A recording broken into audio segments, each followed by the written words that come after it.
Syed EH classes में आप सबका स्वागत है। आज से हम लोग कुछ इम्पोर्टेंट डिसीजेस के बारे में पढ़ेंगे जो आजकल के सीजनल डिसीजेस है या फिर ज़्यादातर हमारे क्लिनिक में आते हैं, ताकि हम लोग प्रैक्टिकली भी उसको अच्छी तरीके से समझ सकें और उनका ट्रीटमेंट कर सकें इलेक्ट्रो होम्योपैथी में। आइए सबसे पहले मैं इंट्रोडक्शन क्लास लूँगा कि डिसीजेस में टाइप्स क्या होते हैं। ठीक है, उसकी विधि पे हम लोग थोड़ा चर्चा करेंगे आज। डिसीज कैसा आता है और उसके टाइप्स क्या हैं, और इंक्यूबेशन पीरियड किसको कहते हैं, और पीरियड ऑफ कम्युनिकेबल किसको कहते हैं, और डिफरेंट डिसीजेस की क्या क्या इंक्यूबेशन पीरियड है, आज हम लोग इस इंट्रोडक्शन क्लास में जानने की कोशिश करेंगे। आइए देखते हैं सबसे पहले डिसीजेस के टाइप्स। देखिए, जो डिसीजेस रहते हैं वो दो टाइप के हो सकते हैं, या तो कम्युनिकेबल या तो नॉन कम्युनिकेबल। कम्युनिकेबल का मतलब ये है कि एक दूसरे से फैलना।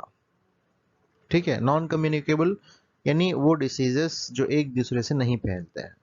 तो ये सीजनल जितने भी डिसीजेस है अक्सर जो है कम्युनिकेबल डिसीजेस होते हैं, और जो नॉन सीजनल है वो नॉन कम्युनिकेबल होते हैं, यानी कभी भी हो सकते हैं वो। ठीक है, आइए देखते हैं कम्युनिकेबल डिसीजेस का definition. communicable disease diseases that are spread from one person to the other। यानी क्या कह रहे हैं कि एक इंसान से, एक जानदार से, एक लिविंग पर्सन से दूसरे लिविंग पर्सन तक ये बीमारी का फैलना, जिसको क्या कहेंगे हम लोग, communicable diseases. Diseases that's are catching, यानी उसको पकड़ने वाले हो। अब किसके जरिए से हो सकता है? जर्म्स के जरिए से। ये बीमारी क्यों आती है? जर्म्स या फिर पैथोजन, यानी कोई भी बाहरी चीज हमारे जिस्म में अगर आ जाए तो बीमारी हो सकती है। एग्जाम्पल्स क्या है, क्या क्या चीजें हैं? जर्म्स, वायरस है, ये बैक्टीरिया है, पैरासाइटिक वॉर्म्स है, और फंगाई है। ये क्या है? पैथोजन्स के एग्जाम्पल है। पैथोजन का मतलब जो भी चीज बाहर से हमारे जिस्म में आती है उसको कहते हैं पैथोजन। वो वायरस हो सकता है, बैक्टीरिया हो सकता है, पैरासाइटिक वॉर्म्स हो सकते हैं, या फंगाई हो सकते हैं। ठीक है,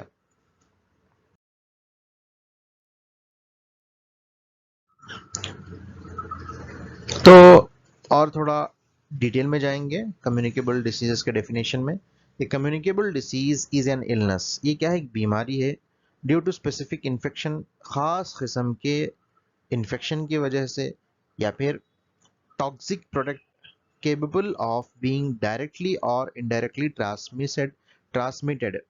यानी एक ऐसा जहरीला पदार्थ जो हमारे जिस्म में आया हुआ हो और अपने अंदर इतनी क्षमता रखता हो कि वो दूसरों को फैला सकता है, चाहे वो आदमी से आदमी, जानवर से आदमी, या फिर जानवर से जानवर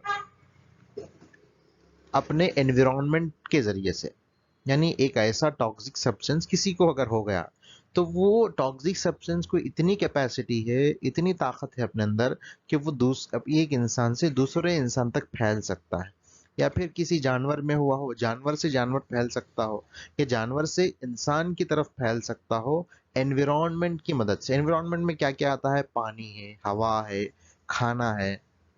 ठीक है, इनके जरिए से, इनकी मदद के जरिए से दूसरों तक अपनी जो इन्फेक्शन है वो इन्फेक्शन दूसरों तक पहुंचता हो, उसको हम कहेंगे कम्युनिकेबल डिसीजेस। कम्युनिकेबल डिसीजेस में देखिए क्या क्या एग्जांपल्स है, देखते हैं। देखिए, चिकन पॉक्स है, हम लोग इनके बारे में डिटेल में पढ़ेंगे। डिप्थेरिया है, फाइलारिसिस है, एड्स है, पॉलियोमाइलाइटिस है, मलेरिया है, मेजल्स है, टीबी है, ट्यूबरकुलोसिस जो आम बीमारी है, टेटनस है, रैबिस है, और सेक्सुअली ट्रांसमिटेड डिसीजेस है। इनमें से हर एक क्या हो सकता है? एक दूसरे से फैल सकता है बीमारी। ठीक है, अब इसके बाद हम लोग चर्चा करेंगे, ये था कम्युनिकेबल डिसीज के बारे में। अब हम देखेंगे कि किस तरह फैल सकता है। देखिए, mode of transmission of communicable diseases. देखिए, वाटर के जरिए से, ये जो वाटर ड्रॉपलेट दिखा रहे हैं ये छींक के जरिए से भी हो सकता है, किसी के झूठे के अगर बीमार है, जैसा किसी किसी को और टीबी है, टीबी के जो कोई किसी ने किसी प्लेट में खा लिया, उसी प्लेट से दूसरा शख्स भी खा रहा हो, उसके जरिए से हो सकता है। वाटर के जरिए से हो सकता है, वाटर में खुद बैक्टीरियल इन्फेक्शन हो, वो पानी हमने पिया तो टीबी हो सकता है। या किसी से छुआ हुआ हो, या किसी का जर्म हमारे जिस्म पे गिरा हो, या ब्लड हमारे ऊपर गिरा हो, उसके जरिए से, यहाँ पे बता रहा देखिए ब्लड, तो मोड से इन मोड ऑफ ट्रांसमिशन से बीमारी हो सकती है।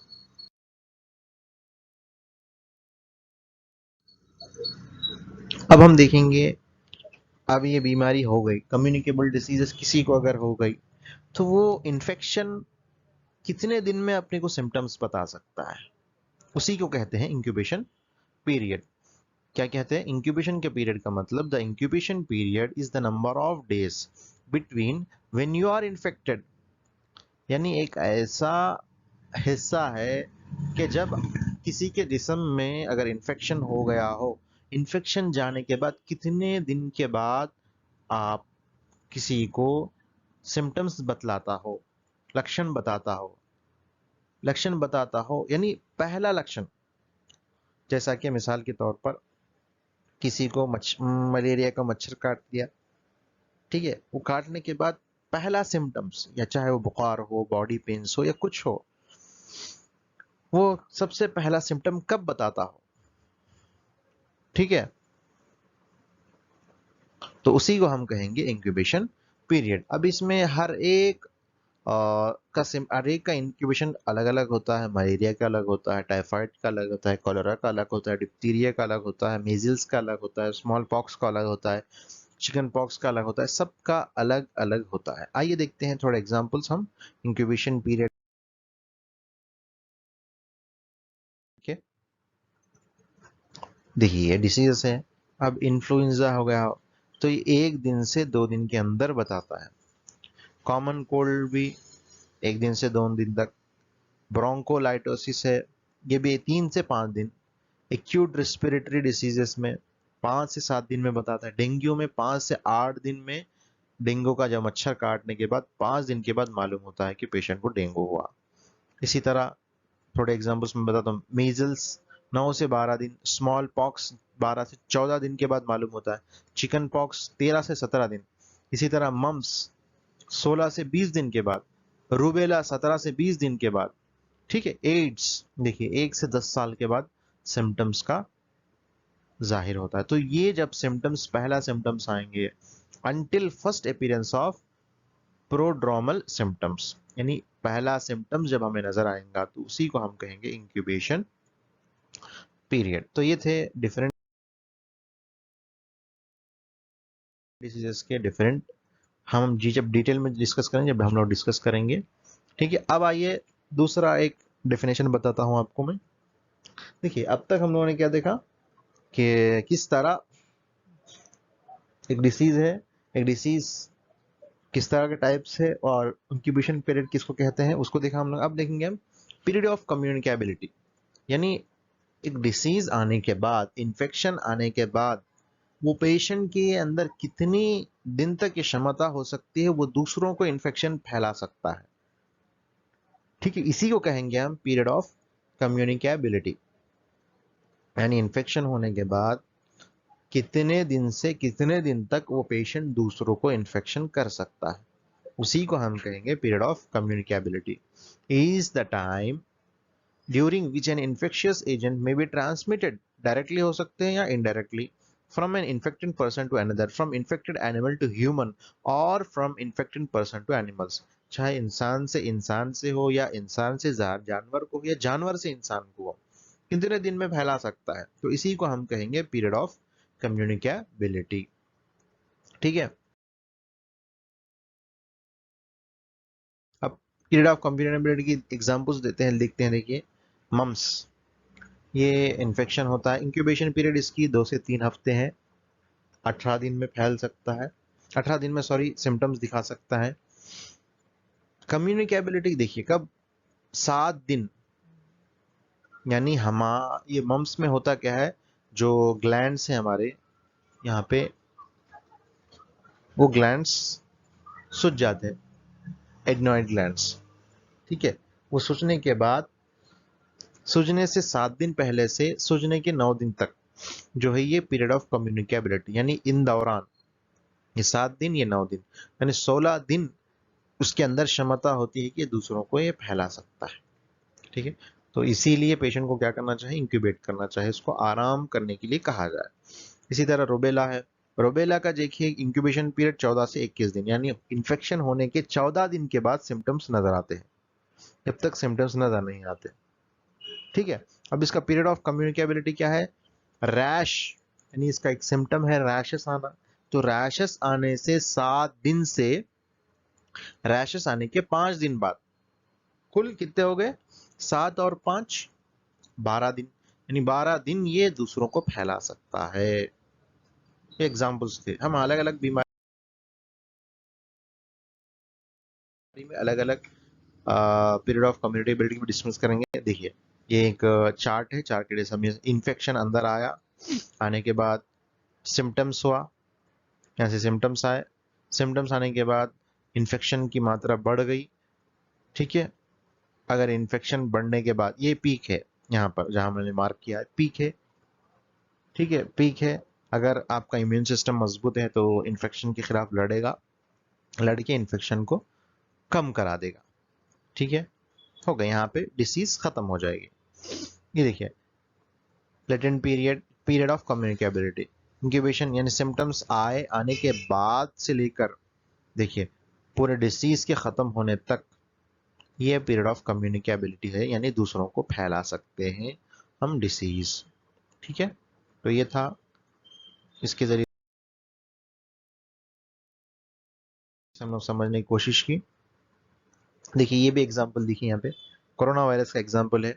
देखिए किसी से, कोरोना वायरस पेशेंट से बगैर मास्क के हम लोगों ने, यानी कोई कोई इंसान ने जाके मिला, ठीक है, कोई भी था, पर्सन ए मिला, मिलने के बाद उसको 4 दिन से बाद, 4 दिन के बाद सिम्टम्स नजर आए, क्या है, कफ है, फीवर है, एक्सेट्रा एक्सेट्रा। 4 दिन के बाद ये इंक्यूबेशन हो गया पीरियड, 4 दिन क्या हो गए, 4 दिन, 4th डे इंक्यूबेशन पीरियड हो गया।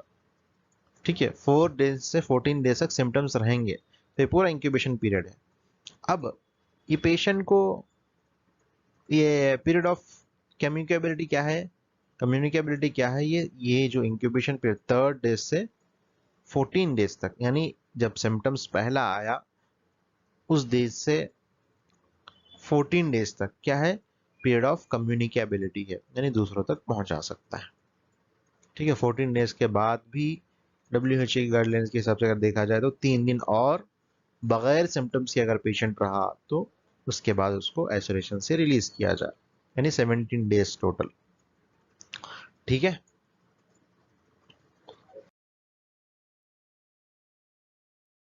अब हम कम्युनिकेबल डिसीजेस को किस तरह बच सकते हैं, बचा सकते हैं हमारे कम्युनिटी में।